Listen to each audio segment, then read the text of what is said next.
இந்த நேரத்தில் உங்களை சந்திக்கிறதுல ரொம்ப சந்தோஷமாக இருக்குது. ஒரு நல்ல படத்தோட நானும் மொக்க படமும் நடிச்சிருக்கேன்.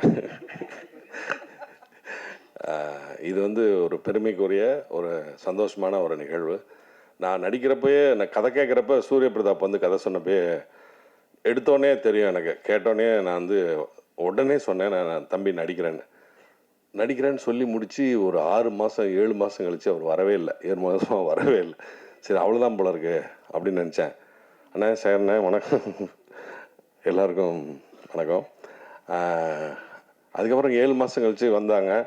வந்துட்டு டைரக்டர் பாலாஜியோடு வந்திருந்தாங்க. டைரக்டர் பாலாஜி வந்து செல்வராஜ் வந்து கூட்டி வந்து இவர் தான் டைரக்டர், அப்போ நீங்கள் கதை சொன்னது நீங்கள் டைரக்ட் பண்ணலையான்னு கேட்டால் அப்போ அன்றைக்கி தான் நான் தெரிஞ்சது. 7 மாதம் கழித்து தான் பாலாஜி டைரக்ட் பண்ண போகிறாரு.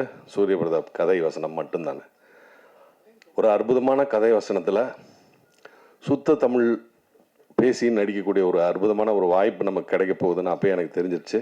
அதை நான் இப்போ பார்க்குறப்ப எனக்கே ரொம்ப சந்தோஷமாக இருக்குது. இது எந்த சந்தோஷத்தை எப்படி வெளிப்படுத்துறதுன்னு எனக்கு தெரியல. அதுக்கப்புறம் இந்த படத்தோட தயாரிப்பாளர் அன்பு தம்பி பிரபாவும் அவங்க ஒய்ஃபும். பிரபா வந்து கதை கேட்டோன்னா இது பருத்தியூரன் சித்தப்பு நடித்தா நல்லாயிருக்குன்னு சொல்ல ஆரம்பித்ததுலேருந்து லாஸ்ட் டே இன்னைக்கு வரைக்கும் என்னை வந்து அப்படியே தாங்குன்னு தாங்கி அழகாக கொண்டு வந்து இங்கே நிறுத்தியிருக்காங்க. அதுக்கு வந்து இவ்வளோ அழகாக ப்ரமோட் பண்ணுவாங்கலாம் எனக்கு தெரியவே தெரியாது. Zee5 இவ்வளோ பெருசாக நம்மளை அப்படி பூம் ஆக்கும் அப்படின்றதெல்லாம் நான் நினச்சி கூட பார்க்கல. அதுக்கு கௌசிக் சாருக்கு தான் ரொம்ப பெரிய தேங்க்யூ சொல்லணும், நன்றி சொல்லணும். அவருக்கும் Zee5க்கும் நான் வந்து நன்றி கடன் பட்டிருக்கேன். அதுக்கப்புறம் அடுத்து கோகுல் கேமராமேன். எனக்கு வந்து ஒரு என்ன சொல்கிறது, இந்த படத்தை வந்து ஒரு 40 நாள் 50 நாள் கொடுத்தா தான் எடுத்துருக்க முடியும். உண்மையை சொல்லணும்னா ஒரு 50 நாள் இருந்தால் தான் இதை எடுக்க முடியும், இல்லைனா அட்லீஸ்ட் ஒரு 40 நாளாவது வேணும். ஆனால் அவங்க எடுத்தது வந்து ரொம்ப குறுகிய நாட்கள், அதை நான் சொல்ல தேவையில்லை, ரொம்ப குறுகிய நாளில் எடுத்தாங்க. அந்த குறுகிய நாளில் சிரமப்பட்டது யாருன்னா அவன் தான், கோகுல் தான். எவ்வளோ பெரிய செட்டு. நான் வந்து ஃபஸ்ட் நாள் செட்டுக்குள்ளே போனோன்னே ஏடா இது வந்து Zee5 தானே, சினிமா எடுக்க போகிறீங்களா இல்லை என்கிட்ட போய் சொல்லிட்டீங்களா அப்படின்லாம் நான் கேட்டேன். ஏன்னா அந்த செட்டுக்குள்ளே வந்து அட்லீஸ்ட் கோர்ட் ட்ராமாவில் ஒரு 10-20 வக்கீல், அதுக்கப்புறம் வரவன் போகிறோன்னு சொல்லி ஜூனியர் ஆர்டிஸ்ட்னு சொல்லி பார்த்தா ஒரு 100-150 பேர் உட்காந்துருக்கான்.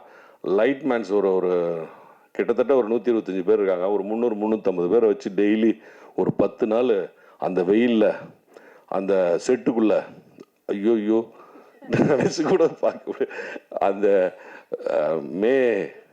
ஏப்ரல் மேல வந்து தாங்க முடியாத வெயிலில் உள்ளே வந்து எனக்கு வந்து ஏசிலாம் போட்டு கொடுத்து பிரபா அழகாக பண்ணாங்க. அந்த வசனம்லாம் பேசணுன்னா கொஞ்சம் கூலாக இருந்தால் தான் பேச முடியும், அவ்வளோ வசனங்கள் இருக்குது. அது இல்லாமல் கோகுல் வந்து அவன் டீமும் வந்து ready ready ready ready ready ரெடின்னுட்டே இருப்பாங்க.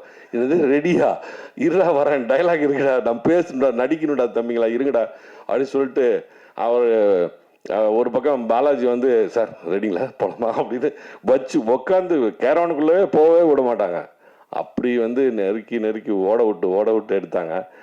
அப்புறம் அதுக்கப்புறம் வந்து நம்ம ஆர்ட் டைரக்டர் அந்த பொண்ணு பாவனா வரல, அந்த பொண்ணு வரலன்னு நினைக்கிறேன். Excellent art direction. அந்த கோர்ட்டை வடிவமைச்சிருந்த விதமே ரொம்ப அழகாக இருந்தது. அதுக்கப்புறம் மியூசிக் டைரக்டர் விபின் சொன்னாங்க, சின்ன பையன், அவர் ஒரு தடவை காமிச்சாங்க. ஃபர்ஸ்ட் வந்து ஒரு தடவை பார்த்தாரு. அப்புறமேட்டு நான் ஒரு சின்ன அவரோட மியூசிக்கல் இது கேட்டுகிட்டே இருந்தேன். தம்பிங்களா பார்த்துங்க, அவர் வந்து ஒரு இது டூப்ளிகேட் இது போட்டு காமிச்சிருந்தாங்க டைரக்டர். எனக்கு ஒரு டம்மி மியூசிக் போட்டு காமிச்சாங்க. ஏப்பா டம்மி மியூசிக் மாதிரி இதை விட அழகாக என்ன வரணும்ப்பா அப்படின்னு நான் கேட்டுக்கிட்டு இருந்தேன். அதை விட ரொம்ப அழகாக இருக்குப்பா, உன்னோட ஒர்க் வந்து எக்ஸலண்ட்டுப்பா.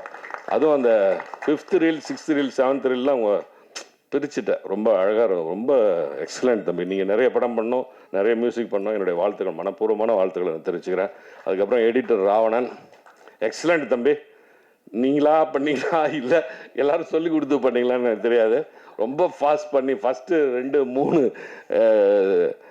ரீல் வந்து எக்ஸலண்ட் ஃபாஸ்ட்டில் போச்சு. அதுக்கப்புறம் எனக்கு கொஞ்சம் நார்மலாக இருந்தது. 5th ரீல் 6th ரீல்லாம் அப்படி இருந்தது. அப்புறமேட்டு அந்த 6th 7th மறுபடியும் தூக்கிடுச்சு. எல்லாத்துக்குமே ஹோல் டீமுக்கும் நான் நன்றி சொல்ல கடமைப்பட்டிருக்கேன். இதில் நடித்த நடிகர்கள் எல்லாரும் அந்த குப்புசாமியிலேருந்து அந்த காஸ்டியூம் டிசைன் பண்ண மரியா ரொம்ப அழகாக காஸ்டியூம் பண்ணிவிட்டு அவங்க வந்து காலர் பட்டன் வரைக்கும் சரியில்லைனா என்னை ஓடு நிறுத்து கட்டுன்னுவாங்க. என்ன ஏதோ பண்ணிட்டோமான்னு பார்த்தா இந்த அம்மா ஓடி வந்து காலர் பட்டன் வரைக்கும் போடுவாங்க, அந்த இது போடுவாங்க, டையெல்லாம் போட்டு விடுவாங்க. அது மாதிரி எவ்வளோ சிரமப்பட்டிருக்காங்க இந்த படத்துக்காக. ரொம்ப பேர் ரொம்ப அழகாக உழைச்சிருக்காங்க. அதனோட வெளிப்பாடு வந்து ரொம்ப அழகாக வந்திருக்கு. நீங்களும் பார்த்து ரசிச்சிருக்கீங்கன்னு நினைக்கிறேன். நல்ல விமர்சனங்களை நான் எதிர்பார்க்குறேன். தயவுசெய்து வந்து எல்லோரும் நல்லா எழுதி இதை கொஞ்சம் பூம் பண்ணி இதை வந்து மக்களிடையே கொண்டு போய் சேர்க்கணும். அதனுடைய பொறுப்பு உங்களுடைய பொறுப்பு. நன்றிகளுடன் சரவணன். நன்றி.